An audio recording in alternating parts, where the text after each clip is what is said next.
Good morning and welcome back to the channel. Today you find us not too far outside Seasalter actually. A little church called, well, it's Goodnestone Court actually, or Goodnestone is the location we're in, and we're going to revisit this. I think we came here probably about a year or so ago.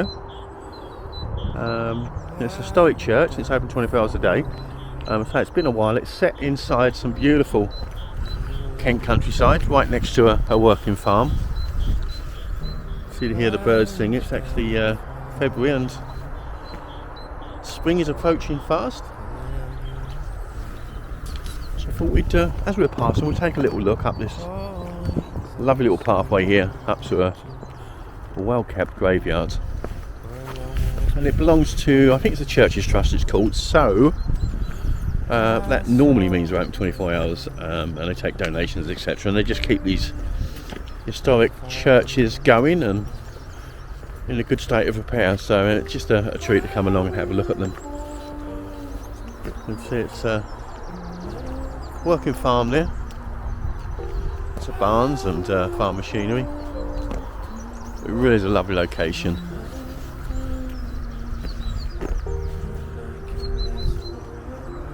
There you go, just coming to the graveyard now.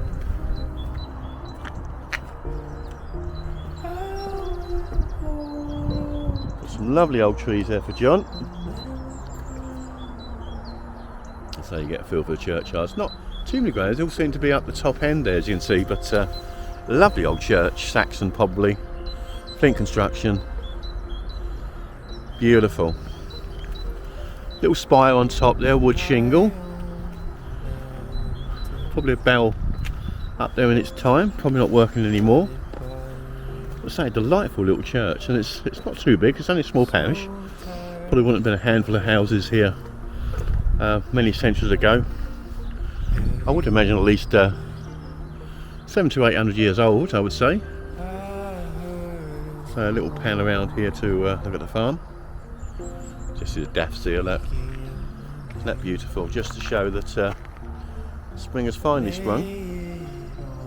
Always early. So it's probably mid-February, so a bit early maybe. So this is the entrance. And it's St. Bartholomew in Goodnestone. So that's the name there anyway. Beautiful little porchway there. Leading up to that wood-clad shingle spire.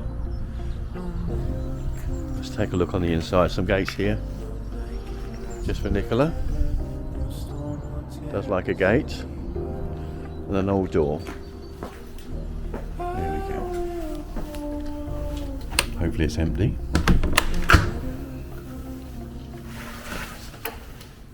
Yeah, no one here, which is lovely. Just get a feel for those old doors there. Delightful. So his church always has a lovely feel to it, some nice stained glass. Fairly simple but beautiful nevertheless. And as usual, a lovely oak ceiling.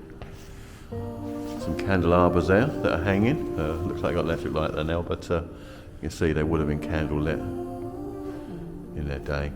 So a delightful little chapel. Very peaceful. And so there's some old interments here. This one not so old, mind you. Yeah, that was 1807, I think. So that one's not too old. As we come down here, we've got some older ones, I think. Let's have a look. Yeah, that's 1686. So. Yeah, so the church goes back at least to the 1600s and probably earlier, so it is as old as I thought. And these are always unusual to me, these little stairways to nowhere, just that little opening up there. So I'm not quite sure what these were used for, but I'm not sure if someone told me before what they are actually used for, but hopefully someone will again. As we pull back from that delightful little pair of windows there. Leading down to the main altar the main area, if you like, and again it's got a delightful oak ceiling. Beautiful window up there. Getting down to some older stones here. I don't know whether that's visible.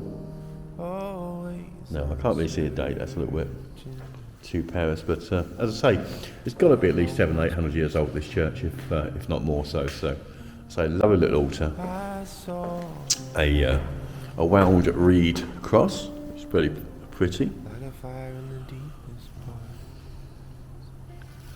And I say, a lovely stained glass window. Some lovely little inlays or cutouts there. Really old naive stone carving, which is beautiful. It's a pretty little window, isn't it? Just tucked away in there. Quite delightful. Come over to this side, I say, got some really old tiling on the floor, which is quite beautiful. Looks like we've got some interments here. Oh wow, yeah. We've got a 1572 there and a 1573 there. So yeah, we've gone back another century. So we're in the 1500s now. So that puts it over 600 years. But delightful, and it's still standing, for God's sake. And there's it's probably not much different than the day it was constructed. But have a look down from the main aisle down the aisle of the church. Gives you some feeling of the place. So it's not too big. It's kind of chapel size in a way, but certainly enough for 50-60 people. Have a walk down towards the fonts, which again is pretty and carved. I always say they're sandstone. I'm not quite sure if they are sandstone, these fonts, but very pretty. Very well carved, very smooth. And around the back of the screen, there's nothing really there. Looks like it's had some plaster work in the past, maybe. Oh, and a little organ there set at the back. No pipes, just an organ. Very pretty. So yeah, that's the church. And so it was nice to come back and have a look. It hasn't changed, obviously, because it doesn't need that much repair. They're just keeping it in the state it is, I assume. But it's always nice to give a donation to the church's trust. They do some valuable work to keep these places going. And we'll have a quick look on the outside. Don't know how wet it is around. There might be a little drift around anyway, just the exterior. That's really tightly packed in flint. That's porchway. I say, someone did tell me what these gravestones are called. I can't remember now, but there's a big line of them in a row there, as you can see.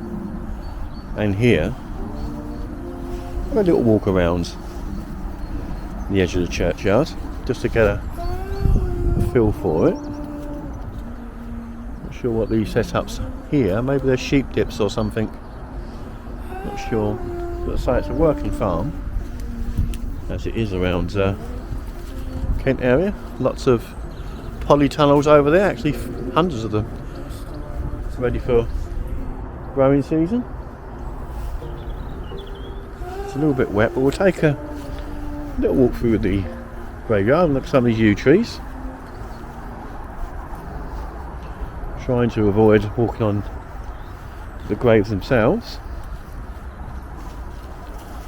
Yeah, lovely yew trees, not so big as some you see in the graveyards, but pretty nevertheless.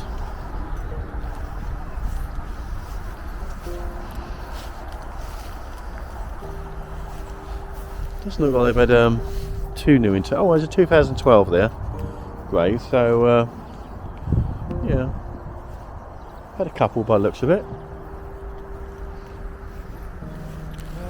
But yeah, that's all there is of that church, really. I don't think you make out a distance there. Just acres and acres of polytunnels. They're not covered up yet, but the frames are there, ready to go. And I think they're fruit trees, pretty much. They're growing there during the course of the spring and summer months. But a delightful place, very peaceful. You can hear the birds singing, and not much else really. It was nice to come back anyway and have a look and just enjoy the area really. Looks like the sun's poking through, which is always nice. Yeah, that was that, and St Bartholomew's in Goodnestone. I hope you enjoyed that little look around with me. As I say, sometimes it's nice to come back sometime after you've been and just get another look at the place, but I hope you enjoyed that anyway, and I look forward to seeing you on the channel again, and I wish you a lovely day. Goodbye.